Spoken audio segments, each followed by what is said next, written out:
When we talk about one of football's most intense rivalries, we can't overlook the North London derby between Arsenal and Tottenham Hotspur.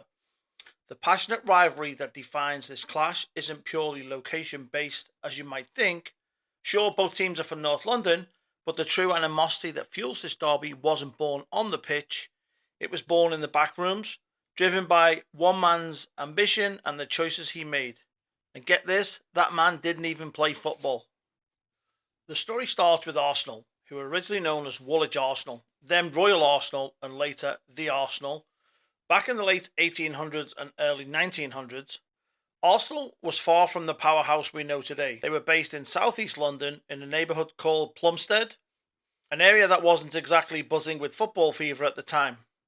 The competition was fierce, especially in the North and Midlands, where the wealth, skilled players and bigger clubs were concentrated. Arsenal's performances matched their location.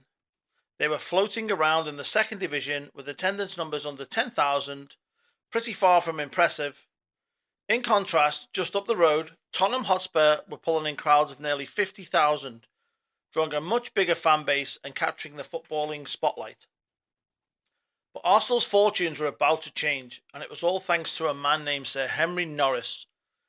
In 1910, Arsenal hit rock bottom. Their financial struggles led them to voluntary liquidation, meaning they were on the brink of collapse. But Norris, a businessman with big dreams, stepped in at the last moment to save the club. This man didn't just want to save Arsenal, though. He wants to make them a force to be reckoned with. To do that, he knew Arsenal needs to be in a more prominent location, one that would attract more fans and sponsorship. He chose North London. Norris set his sights on a new central location in the area for Arsenal's first major stadium, Highbury. And here's where things get spicy. Highbury wasn't exactly far from White Hart Lane, the home of Tottenham Hotspur. In fact, it was just down the road. That was the moment when the two clubs' fates became intertwined.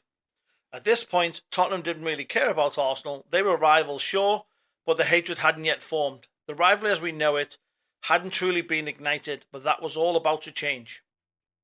It wasn't until after World War I that things really started to heat up between Arsenal and Tottenham. The English Football League decided to expand from 20 teams to 22 teams, creating two new spots in the top tier. The question was, who would claim those spots? Here's where it gets a bit complicated, so bear with me. To decide which clubs would fill the new spots, the Football League referred to the last completed season before the war, the 1914-15 season. In that season, Chelsea finished 19th, Tottenham finished dead last in 20th place, and Arsenal was 6th in the second division. Chelsea, being in the top flight, kept their place in the first division, but when it came to the other spot, Arsenal had a decision to make. They wanted to take it. So in a move that shocked many, Arsenal, led by Norris, moved to the first division, even though Tottenham had finished ahead of them in the last full season before the war. Arsenal's rise from the second division to the top flight didn't sit well with Tottenham, and this is when the rivalry truly began to form. Spurs weren't just upset, they were furious. Tottenham fans saw Arsenal's promotion as unfair, and from that moment on, things between the two clubs were never the same. Arsenal had done what no one expected and snatched a place in the first division, much to the dismay of their North London neighbours. And from there, the North London derby was born.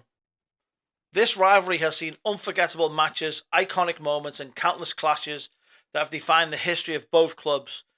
Every time Arsenal and Tottenham face off, it's more than just a game.